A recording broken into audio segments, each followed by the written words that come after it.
ሰላም ውድ የሜዲካል ጌትዌይ ቤተሰቦች እንዴት ናችሁ? ሂስትሪ ላይ ቆይታ እያደረገን እንገኛለን። ባለፈው ከቆምንበት እንቀጥላለን። እስከ መጨረሻው አብራችን ቆዩ። ባለፈው ብዙ ያየናቸው ነጥቦች ነበሩ። ስለ ገዳ ሲስተም እያየን ነበረ። ዛሬ ባለፈው ከቆምንበት እንቀጥላለን። ኢንተራክሽን ኤንድ ኢንቴግሬሽን አክሮስ ኢትኒክ ኤንድ ሪሊጂየስ ዳይቨርሲቲስ። ስለዚህ በዚህ በኦሮሚያን ፖፑሌሽን ሙቭመንት ጊዜ የነበሩ የተለያዩ ኢንተራክሽኖች እና ኢንቴግሬሽኖች አሉ። ህዝቦች ሙቭ ሲያደርጉ ከአንድ ቦታ ወደ አንድ ቦታ ሲንቀሳቀሱ እዛ አካባቢ ካለው ማህበረሰብ ጋር አንደኛ ኢንተራክት ይደራረጋሉ። ኢንተራክት መደራረግ ማለት ጀስት መገናኘቱ ማለት ነው። ኢንተራክት ተደራረጉ ዘን ኢንተግሬት ይደራረጋሉ። የባህል ለውጥ ይመጣል ማለት ነው። አንዱ ባህል የሌላውን ባህል ኢንተግሬት እየተደረጉ እየተዋዋሱ የሚቀጥሉበት አንዱ የአንዱን ባህል እየለመደ የሚሄድበት መንገድ ነው። ገዳ ሲስተም ላይ ከእምነትም ከኢትኒክ ግሩፖችም ከተለያዩ ኢትኒክ ግሩፖችም ጋር የነበረ የተወሰነ እንትን ነበረ። እሱ እናያለን። በአጭሩ ለመናገር የሰዎች ሙቭመንት ምናምን እንቅስቃሴ ማድረጋቸው ከቦታ ቦታ በተለያየ ምክንያት መጓዛቸው በተለያየ ምክንያት ለመጓዝ የሚያነሳሳቸው ላይክ ፖለቲካል፣ ሶሻል፣ ኢኮኖሚካል ፕሮሰሱ ያነሳሳቸዋል። ከአንድ ቦታ ወደ አንድ ቦታ እንዲሄዱ ያደርጋቸዋል። ይህ ደግሞ ምን ያደርጋል? ኢንተራክሽን እንዲፈጠር ህዝቦቹ እንዲተዋወቁ እንዲገናኙ ያደርጋል ማለት ነው።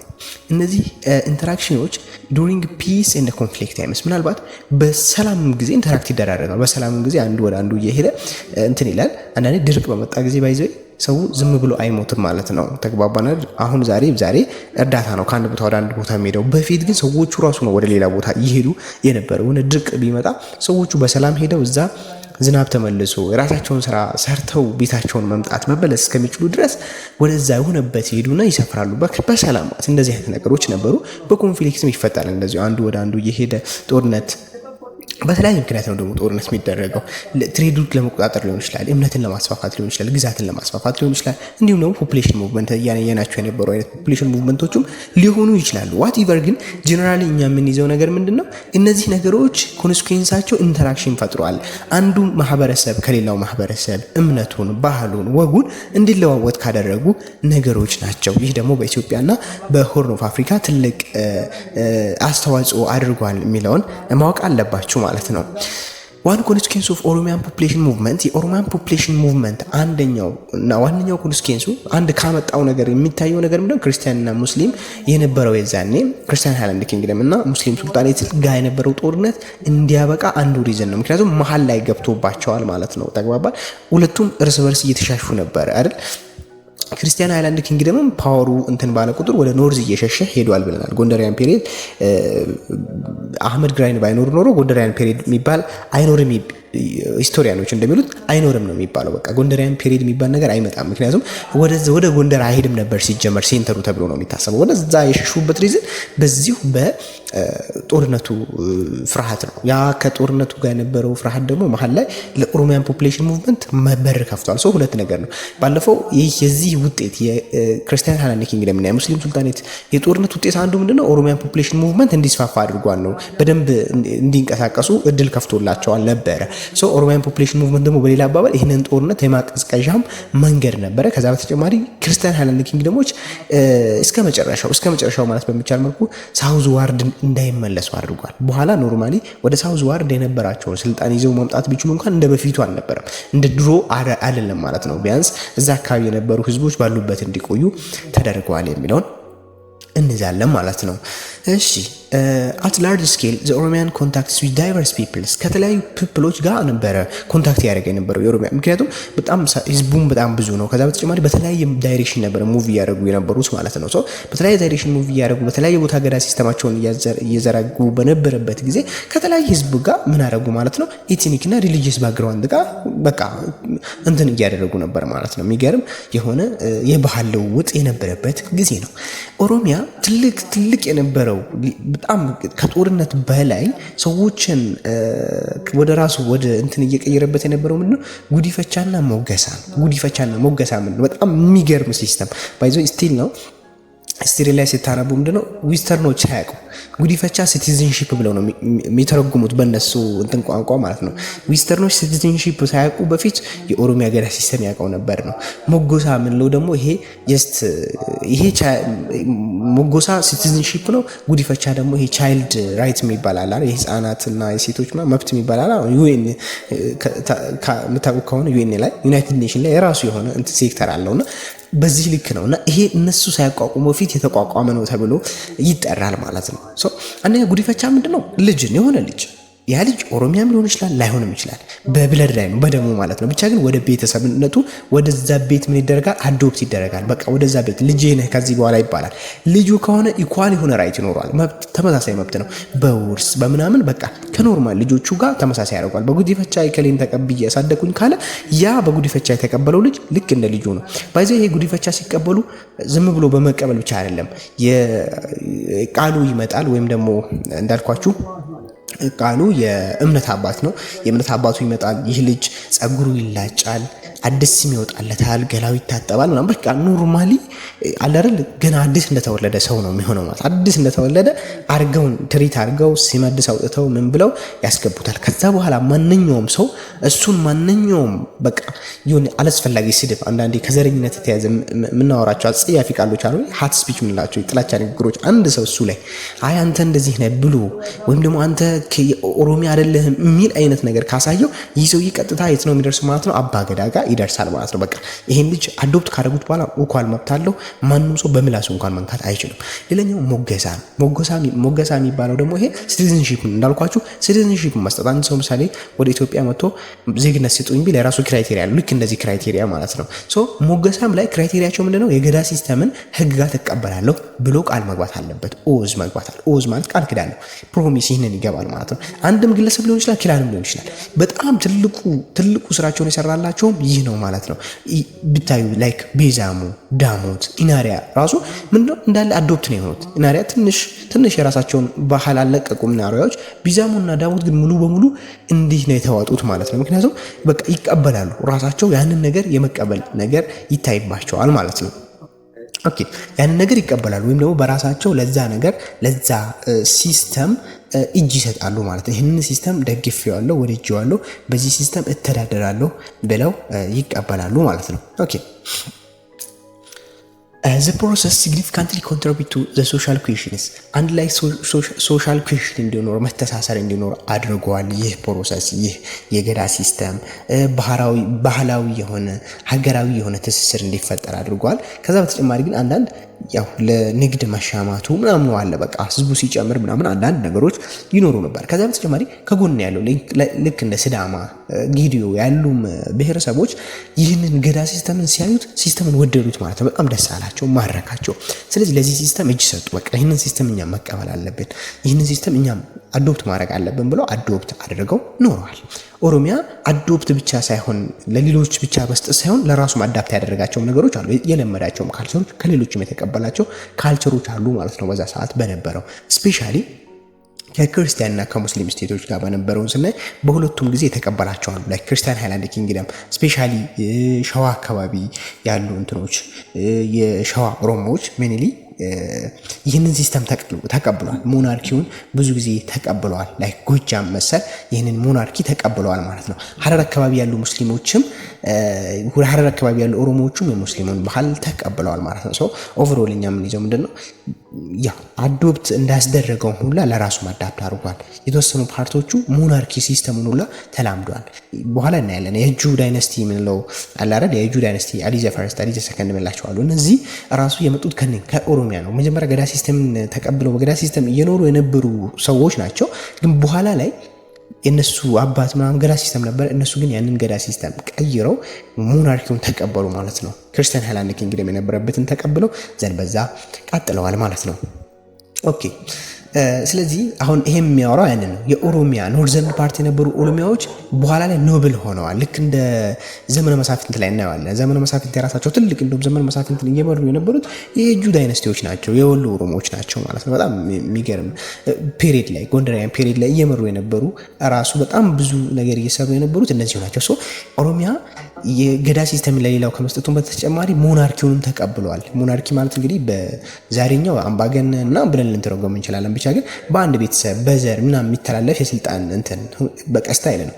ልክ እንደዛ ያለውንም ሲስተም ተቀብለዋል የሚለውን እንትን እንላለን ማለት ነው። ከዚህ እንይዛለን ማለት ነው። ዘ ጎንደሪያን ፔሪድ ኤንድ ዘመነ መሳፍንት የዘመነ መሳፍንትና ጎንደሪያን ፔሪድ ምን ይመስላል የሚለው ነው። ጎንደሪያን ፔሪድ ከጎንደሪያን ፔሪድ ስንጀምር ፖለቲካል ዲቨሎፕመንቱ ምን ይመስል ነበር? ፖለቲካል ዲቨሎፕመንቱ ልክ እንዳልኳችሁ አህመድ ግራይን በጦርነት በጣም ሲያስቸግራቸውና የአህመድ ግራይን ፎርስ ታክቲክ መቋቋም ሲያቅታቸው የነበሩበትን ሴንተር ለቀው ወደ ኖርዝ በኩል ለመሄድ ተገደዋል። ወደ ጎንደር አካባቢ ሌክ ጣና አካባቢ እየተጓዙ ሄደዋል። ይህንን መጀመሪያ ጊዜ የጀመረው ሳርታስ ደንጌል ነው። ሳርታስ ደንጌል ወደ ኖርዝ መሸሽ ጀመረ ማለት ነው። እየሸሸ ያው ጦርነት አንዱ ባህሉ ነው ማለት ነው። ሳርታስ ደንጌል አንድ ጊዜ ሮያል ካምፕ ወይም ደግሞ ጊዜያዊ መቀመጫ፣ ምክንያቱም ኖርማል ካፒታልን መስራት አይችሉም በዛ ጦርነትም ስለሆነ ጊዜያዊ መቀመጫ ያደረገ የነበረው ልክ እንደ ፍራንስ አካባቢ ያሉ ቦታዎችን 1571 ላይ እዛ አካባቢ ላይ ለጊዜያዊነት ተቀምጦ ነበረ። ሱስኒዮስም እንደዚሁ ልክ ቆጋ አካባቢ፣ ጎርጎራ፣ ዳንገስ፣ አዛዞ እነዚህ አካባቢዎች ላይ ተቀምጦ ነበረ ማለት ነው። ለጊዜያዊነት የተወሰነ እየተቀመጠ ነበረ። ላስትሊ ግን ፋሲለደስ በ1636 ጎንደርን እንደ ዋና መቀመጫ አደረጋት። ከዛ በኋላ ለ150 ዓመታት ያክል እንደ ሴንተር ሆና አገልግላለች ማለት ነው። ጎንደር በጣም ግሎሪያን ያገኘችው ወይም ደግሞ ለጎንደር ወርቃማ ጊዜ የሚባለው ከ1632 እስከ 1706 የነበሩት ጊዜያቶች በዋነኝነት ወርቃማ ጊዜዎቹ ተብለው ይጠራሉ። በሶስቱ ንጉሶች በፋሲለደስ፣ በዮሐንስ ዘፈርስት እንደ ኢያሱ ዘፈርስት በእነዚህ ንጉሶች ጊዜ ጎንደሪያን ፒሪድ ጎልደን ታይሙ ነበር። በጣም ለጎንደር ወርቃማ ጊዜ የጎንደር ሁሉ ነገሩ ፒክ የደረሰበት ጊዜ ይህ ነበረ ማለት ነው። በጎንደሪያን ፒሪድ ከተደረጉ ሪፎርሞች ምን ማሻሻያዎች ተደረጉ? እንዲያው የጎንደሪያን ፒሪድ ምን አስተዋጽኦ አደረገ ከተባለ አንደኛ ስፔሻሊ በፋሲለደስ ጊዜ ኦርቶዶክስ ቸርች የነበረውን ስቴት ሪሊጅን መሆኑን አግኝቷል ማለት ሪስቶር አድርጓል። መጀመሪያ እንዳልኳችሁ እንዳየነው ሱስኒዮስ ያንን ነገር አስወግዶ ነበር። ካቶሊክ ክርስቲያን እንትን ብሎ ነበር አይደል? የስቴት ሪሊጅን አድርጎ ነበር። ያንን ፋሲለደስ ነው ወደ ኦርቶዶክስ ቸርቾች እንዲመለስ ያደረገው። ከዛ በተጨማሪ አምባግሸንን በአምባ ዋህኒ ቀይሮታል ማለት ነው። ተግባባል። አምባግሸን የሚባል እስር ቤት ነበረ ተባብለናል። ይህ አምባግሸን የተሰኘው እስር ቤት በአህመድ ግራኝ ስለፈረሰ በጣም የስልጣን ሽኩቻው እየበዛ ስለነበረ ፋሲለደስ ይህንን በድጋሚ አምባ ዋህኒ የሚል እስር ቤት እንዲቋቋም አደረገ። ዋህኒ የሚለው ቃል የአማርኛው ቃል ነው። ዋህኒ ቤት ወረዱ ምናምን ሲባል እንሰማለን። ዋህኒ ማለት እስር ቤት ፕሪዝን ማለት ነው። ከርቸሌ የሚባለው በተለምዶ ምናምን ነገር ብዙ ጊዜ የምንጠቀመው ቃል ነው። አምባ ዋህኒን ገነባ ማለት ነው። ኦኬ ዘን ኢምፔሪየር ዮሐንስ አዲስ ዓለም የተሰኘችን ከተማ ለሙስሊሞች ብቻ፣ ሙስሊሞች መጀመሪያ ከክርስቲያኖች ጋር አብረው ነበር የሚኖሩ ሰው አት ዘ ኢንድ ይህ ነገር አያስኬድም የሚለው ነገር እንትን አለ። ምክንያቱም አንደኛ ኮንትሮል ለማድረግ አልተመቸውም። ሁለተኛ በጣም ሙስሊም ማርቸንቶች ከውጭ ጋር ራሱ ኮንታክት ነበራቸው ከአረቦች ጋር። ያ ነገር ለሱ በጣም የገቢ ምንጭ ነው ታክሳቸው። ያ ነገር ስለሚያውቅ እነሱን ለብቻቸው አስወጥቶ በደንብ ኮንትሮል አድርጎ ታክስ መቀበል ስለነበረበት ዮሐንስ ዘፈርስት አዲስ ዓለም የተሰኘችን ከተማ ለነሱ መስጠት ችሏል ማለት ነው። ኦኬ የሱ ምክትል የነበረው ኢያሱ ዘፈርስት ሪፎርምስ ላንድ ቴነር ሲስተምን እንደዚሁ ኢያሱ ዘፈርስት ላንድ ቴነር ሲስተምን ምን አድርጓል ማለት ነው መልሶ እንዲመጣ ወይም ደግሞ ሪፎርምድ እንዲሆን ማለት በቃ አልነበረም ማለት ይቻላል። ኖርማሊ መጀመሪያ የነበረው በዘፈቀደ ምናምን ነበር የሚከፋፈሉት። ላንድ ቴነር ሲስተሙን ስፔሻሊ ይሄ በገመድ በዱላ ምናምን እየለኩ ነበረ የሚቀባበሉት ይላል የዛን የነበረው ማለት ነው። ከአንድ ቦታ ወደ አንድ ቦታ ስፔሻሊ በጋ ምድር አካባቢ በገመድ በምናምን በኋላም የደርግ ጊዜ ኢቭን ነበረ ያ ነገር በገመድ ምናምን መሬት እየለኩ በዱላ እንደዚህ እየለኩ ምናምን ይከፋፈላሉ ማለት ነው። ያ ነገር እንዲሆን አድርገዋል። ታክሱ ከስተሙ በጣም ትልቅ ኢያሱ ዘፈርስት ካደረገው ነገር ምንድነው ገቢ በጣም ለሀገሪቷ ለዛን እንደነበረችው ለጎንደር ገቢ በጣም እንዲገኝ አድርጓል ማለት ነው። ሌላኛው ፍትህ ንግስት ነው። ፍትህ ንግስትን እንዲጠቀሙ ፍትህ ንግስት ማለት ዛሬ ኮንስቲቱሽን እንደምንለው ነው። ኮንስቲቱሽን አለና ህግ አለን ዛሬ እንደምታውቁት። ፍትህ ንግስት እንዲኖር ያደረገበት ጊዜ ነው ማለት ነው ኢያሱ ዘፈርስት። ፍትህ ንግስትን የጻፈው ኮፕቲክ ቸርች ኦፍ ኢጂፕት ነው። በአረብኛ ነው የተጻፈው። 13ኛው ሴንቸሪ ላይ በአረብኛ ተጻፈ። እዚህ ሀገር በእኛ ሀገር 15ኛው ሴንቸሪ ከደረሰ በኋላ ነው እዚህ ነው 15ኛው ሴንቸሪ ላይ በዘርዓ ያዕቆብ ጊዜ ነው ወደ አማርኛ ራሱ ወደ ግዕዝኛ ራሱ የተተረጎመው ማለት ነው። ፍትህ ንግስት ነው። ፍትህ ንግስት የተሰኘው የኮፕቲክ ቸርች በግሪክኛ አረብኛ የተጻፈ ነው። ኮፕቲክ ቸርች ግብጾች አረብ ስለሆኑ አረብኛ ተናጋሪዎችም ስለሆኑ ማለት ነው በእነሱ ተጽፎ መጣ። እዚህ 15ኛው ሴንቸሪ ነው የተተረጎመው እና በጣም ብዙ የእምነታዊም በቸርች ስለተጻፈ እምነታዊም ነገር አለው፣ ፖለቲካልም ነገር አለው። ፖለቲካል ነገሩን ደግሞ ያመጣው ከዛ ነው ከቢዛንታይን ነው። የቢዛንታይን ኤምፓየሮች የሮማን ኤምፓየሮች የነበራቸውን ሲስተም ነበር ይዞ የመጣው። ግን ይህ ኢያሱ ትንሽም አልቆየም። በልጁ ምክንያት በተክለ ሃይማኖት ምክንያት ተገደለ። ተክለ ሃይማኖት እሱ አባቱን ገድሎ ስልጣን ያዘ ማለት ነው። ተግባባናል። ተክለ ሃይማኖት አባቱን በቃ ከዚህ በኋላ ያለው አሁን በጣም የሚያስጠላ ፒሪድ ነው የሚመጣው። መገዳደል። ተክለ ሃይማኖት አባቱን ገድሎ ስልጣን ያዘ። ኢያሱ ዘፈርስትን ገድሎ ስልጣን ያዘ። ዘንድ ተክለ ሃይማኖት ራሱ በማን ተገደለ? በቴዎፍሎስ ተገደለ። ቴዎፍሎስ እሱን ገደለው። ቴዎፍሎስን ደግሞ ማን ገደለው? ዮስቶስ ገደለው። ዮስቶስን ደግሞ ማን ገደለው? ዳዊት ዘሰርድ ገደለው። ዳዊት ዘሰርድም በአካፋ ገደለው። ኢቨን በመመረዝ ነው ይባላል። አብዛኞቹ እንደው እየተገደሉ ነበር በመርዝ ነበር። በምግብ እየተመረዙ በተመረዘ ምግብ እያደረጉ ይገድሏቸው ነበር። በአካፋ በተሻለ መልኩ በደንብ ስታብል አድርጎ ሰዎቹን መርቷል። በአካፋ ጊዜ ደስ የሚል ነበረ። ምክንያቱ ደግሞ ለሱ ምንድነው? አንድ ጠንካራ ሴት ከጎኑ ነበረች። እሷ ማነች? ዋይፍ እቴጌ ምንትዋብ ነው። የሱ ሚስት የነበረችው እቴጌ ምንትዋብ ነች። እቴጌ ምንትዋብ በጣም ጠንካራ ሴት ነች። ኢትዮጵያን ብቻዋ እንኳን ሆና 30 ዓመት አስተዳድራለች ይባላል። በኋላ ነው ያለን የእሷ ልጆች ምናምን በነበሩ ጊዜ በደንብ እሷ ነበር እያስተዳደረች የነበረችው ከበአካፋ በኋላ ማለት ነው። ጎንደራውያን ፔሪድ ጊዜ የኦሮሚያ የሄጁ ኦሮሞዎች ስፔሻሊ የወሎ ኦሮሞዎች የሄጁ ዳይነስቲ ጣልቃ የገባበት ጊዜ ነው። ፖለቲካሊ ኦሮሞዎች አክቲቭ ሆኑ። እንዴት ገቡ የሚለውን ምስጢሩን ስናይ ምንድነው እቴጌ ምንትዋብ የዛኔ ለሷ ጥንካሬ ምናምን ስትል ከኦሮሞዎች ጋር ምን ማድረግ ፈለገች?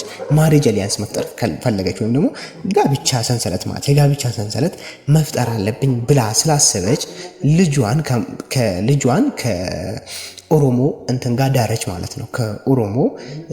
ከኦሮሞ በቃ ከተከበረ የሚባለው ምንም ስልጣን ካለው ቤተሰብ ጋር ከኦሮሞዎች ጋር ዳረች ማለት ነው። ዳረችው ማለት ነው። ይህ መዳር በኋላ ምን አምጥቷል ብለው እናያለን። ብቻ ግን ይህንን ፖለቲካ ሲስተም ለመምራት ስትል ተጠቅማበታለች፣ መርታለች ማለት ነው። እቴጌ ምንትዋብ እሷ ጀስት ንግስት ስለሆነች እንደ ሬጀንት ነው የምታገለግለው።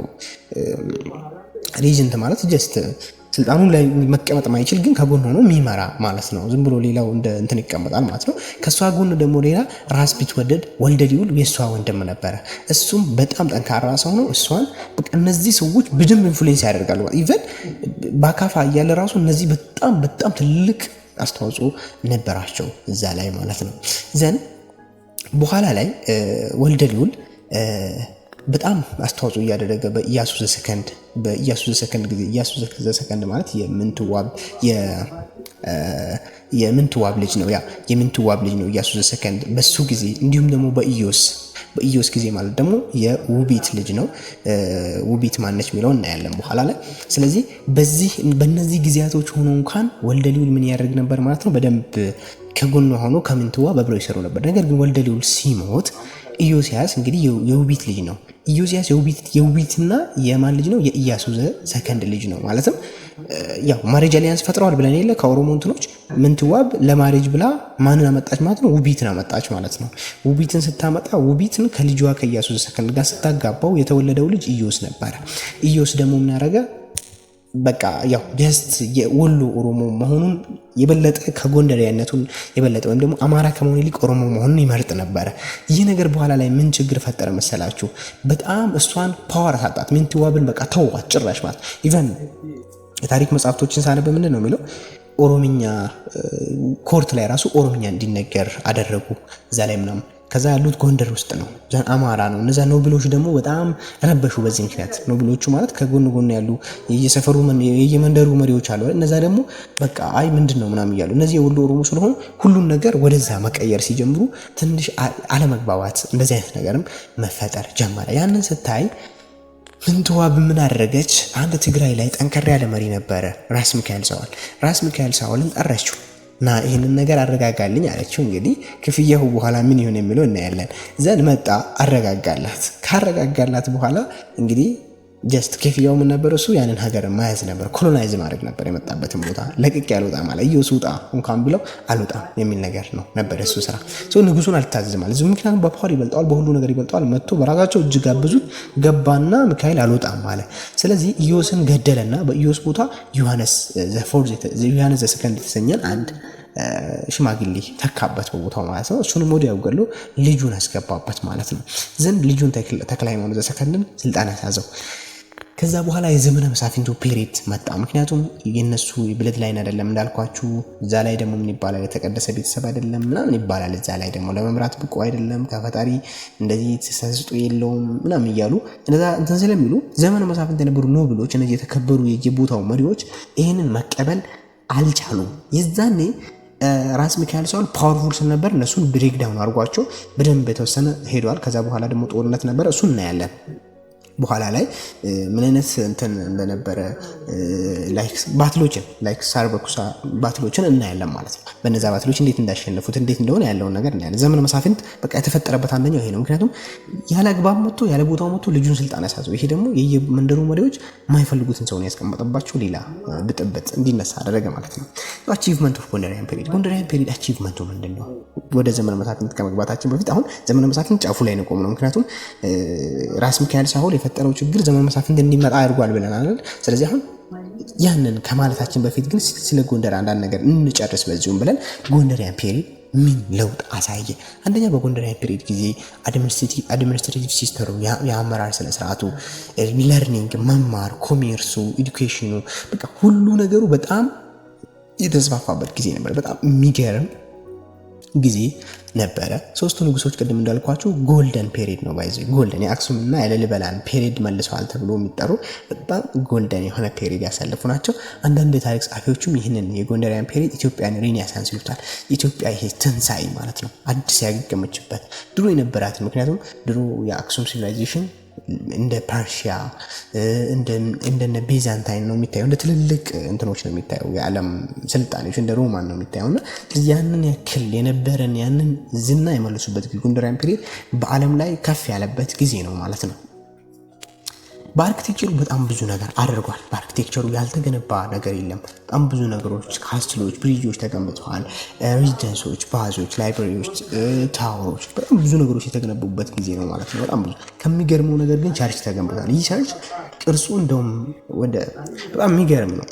በዛሬው እንኳን እንትን ያንን አይነት ቸርች አይሰራም ተብሎ ነው የሚጠራው ማለት ላይ ስኩዌርድ የሆነ ቅርጹ የሚገርም ራውንድ አናውን ሼፕ ሊሆን እንደውም 80 ፌስ ያነበረው 80 ፌስ ማለት 80 መግቢያ በሮች አሉት፣ 80 ጠባቂዎች ያሉት ትልቅ ቸርች ቤተክርስቲያን ደብረ ብርሃን ነበረ። ደብረ ብርሃን ስላሴ ቸርች ይባላል። ይህ ደብረ ብርሃን ስላሴ ቸርች ኢቨን በጣም ማራኪ ምናምን ከመሆኑ የተነሳ ታርጌትን ነበረ ለብዙ ነገር። የማህዲስት በኋላ እናያለን። የዮሐንስን ፔሪድ ታውቃላችሁ። ማህዲስቶች ሲመጡ እነኚህ ሱዳኖች ኢትዮጵያን ሲወሩ አንድ ለማጥቃት የሞከሩት ይህን ቸርች ነበረ። ነገር ግን የኢትዮጵያ ሰዎች እንግዲህ የጦርነት እንትናችን በጣም የሚገርም አይደለ? አድዋ ድልም የተጠቀመው ነገር አለ። ላይክ እነዚህ ንቦችን፣ እነዚህ በርበሬ፣ ቃሪያ ምናምን መጠቀም ጦርነት ላይ ኢትዮጵያ እንትኖች በጣም ይጠቀሙ ነበር። የዛኔ በጣም ንቦችን ተጠቅመው ነው ይህንን ቸርች ከዛ ጦርነት ያተረፉት ይባላል። እና በጣም እነዚህ አይነት አርኪቴክቸሮች በጣም ያደጉበት ጊዜ ነበረ። እስከዛሬ ደግሞ ማድረሰው ፋሲል ግንብ ነው። ማንም ሰው ያውቀዋል ፋሲል ግንብን፣ ሁላችንም እናውቀዋለን። ሌሎቹም ቤተመንግስቶች ሁሉም የራሳቸውን ቤተመንግስት እየገነቡ ነበር ማለት ነው።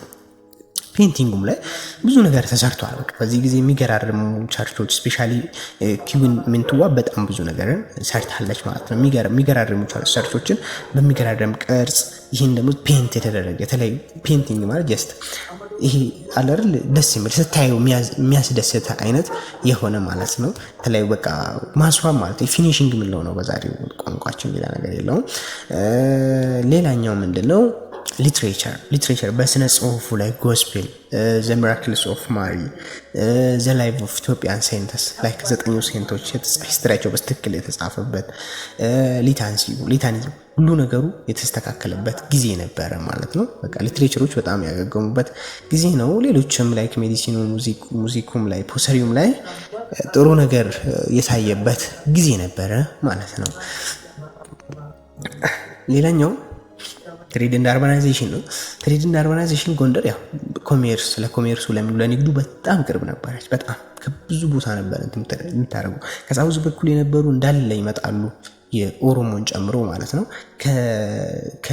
ከኖርዝ በኩል ያሉት ይመጣሉ በሬድ ሲ ክሮስ አድርገው ዘንድ በመጸዋ በመተማ በኩል አድርገው ደግሞ ኢትዮ ሱዳን ቦርደር ያሉት ስፔሻሊ ኖርዝ ዌስት በኩል ያሉት ይመጡ ነበር። ሶ ትሬድ ሴንተር ሁላ ሆነ ነበር የዛኔ።